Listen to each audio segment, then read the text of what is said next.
Donc, vous voyez que ce n'était pas un feu ordinaire.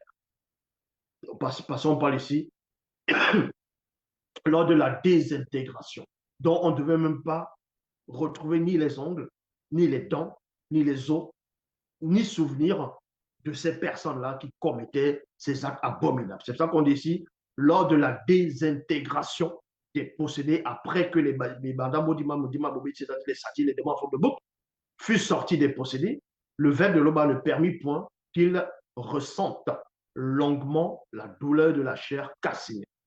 Parce qu'on pouvait faire en sorte qu'ils ressentent cette douleur-là de la chair calcinée en eux et sur eux sur une période équivalente à peut-être des mois. Mais le verbe n'a pas permis cela. Mais ils goûtèrent le fruit du mystère des raisins de la mort, donc entre parenthèses physique et spirituel. Quand ils ressentirent spirituellement les regards terrifiants des entités qui ont pour but de figer toute créature n'ayant point atteint l'unification totale de leurs trois êtres du milieu du feu. Donc, on vous apprend que lors de la destruction de Sodome et Gomorre, il y avait d'autres créatures qui se trouvaient au milieu, c'est-à-dire lors de cette destruction.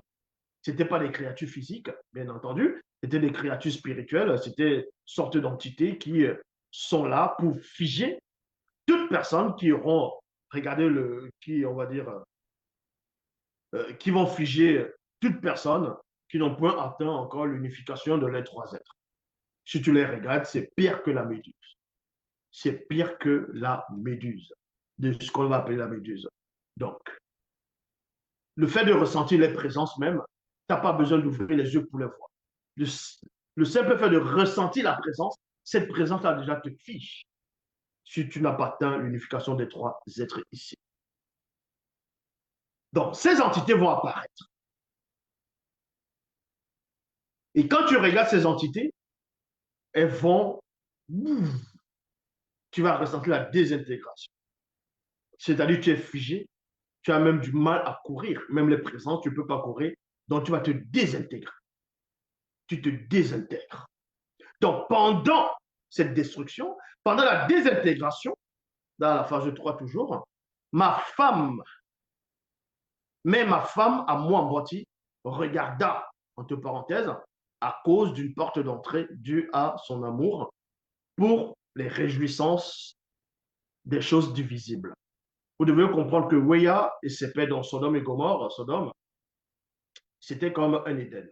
C'était comme un paradis, c'était bien construit. La végétation, tout le paysage, c'est comme si vous entrez dans un paradis.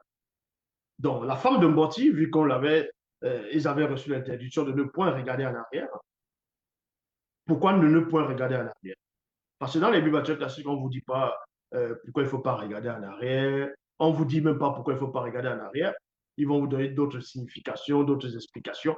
La signification exacte, c'est quoi? De la base, hein, exact. Il ne faut pas regarder en arrière parce que en regardant derrière, tu vas voir, tu peux voir ou ressentir la présence de ces entités-là. Ça ne veut pas dire que du dos, tu ne vas pas ressentir, mais le fait de te retourner, le devant, vous savez, euh, il y a deux fois, quand le soleil, vous êtes en plein soleil, on va vous expliquer ces choses. Quand vous êtes en plein soleil, bon, quand il est en plein soleil, quand il fait très très chaud, et vous mettez là, pas forcément en face du soleil, le soleil est dans l'espace, mais vous mettez de face, et essayez de regarder le soleil, même si vous fermez les yeux, vous avez l'impression que le soleil vous pénètre. Parce que en fermant les yeux, vous n'êtes plus dans l'obscurité, vous allez sentir, vous allez voir comme il y a une sorte, euh, une autre couleur qui est à l'intérieur de vous, qui est plus claire. Parce que ce sont les rayons du soleil qui manifestent cela. Vous avez l'impression que le soleil est dans votre visage. Et donc, le fait de se retourner, même si vous avez les yeux fermés, la présence de ces entités vont faire à peu près comme le soleil, pénétrer, et ça va vous figer si vous n'atteignez pas encore les trois êtres. Si vous n'avez pas atteint l'unification des trois êtres. Donc, vu que beaucoup de ceux qui étaient à Bemboti n'avaient pas atteint l'unification des trois êtres, donc, pour les épargner, il ne fallait pas qu'ils regardent en arrière. Et regarder aussi en arrière, c'est quoi? C'est ne pas se soucier des choses du visible. Donc, ils sont voués par interdit. Donc, la femme de Mboti ici va regarder derrière.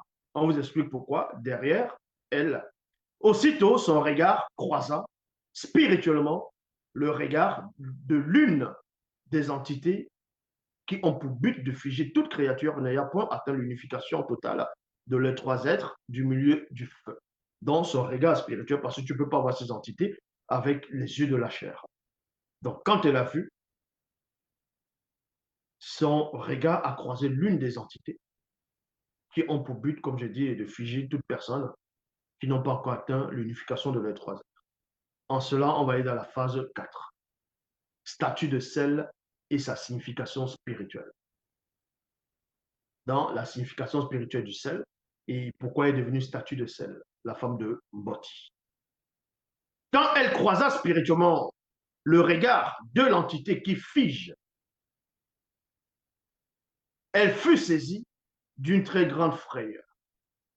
Elle était saisie d'une très grande frayeur quand elle a vu cette entité. Quand son regard a croisé les regards de l'entité qui fige. Qu'est-ce qu'elle a vu pour ressentir autant de frayeur? Est-ce que cette entité, elle n'est pas, elle n'est pas belle? Est-ce qu'elle est, c'est une hybride? Est-ce qu'elle est mal formée? Non. Mais qu'est-ce qu'elle a vu quand elle a vu pour qu'elle entre dans une telle frayeur? Mais néanmoins, vous dit ici, elle fut saisie d'une très grande frayeur, virgule, et devint une statue de sel. Elle est devenue directement une statue de sel. Pourquoi? Parce que dans le livre mystérieux, on vous donne la révélation, entre parenthèses, elle perdit aussitôt son utilité et sa saveur. Elle perdit aussitôt son utilité. Ça veut dire que quand elle a regardé l'entité, elle a vu dans le regard de l'entité qu'elle a perdu son utilité. Elle est devenue comme ceux de Sodome et Gomorrhe qu'on le châtiait.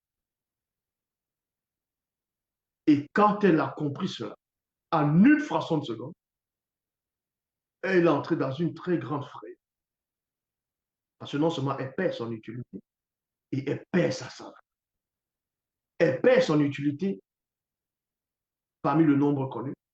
Elle perd son utilité dans ce qu'elle pourra apporter dans le monde dont elle n'est plus utile. Donc, si tu n'es pas utile, tu ne dois plus être là. Tu n'as plus, tu n'es plus rien, tu n'es plus considéré. Et directement, elle perd sa saveur. Pourquoi on dit ici qu'elle perd sa saveur? Moi, Mboti, je vis pénétrer tout cela grâce à la vision que m'avait montré l'un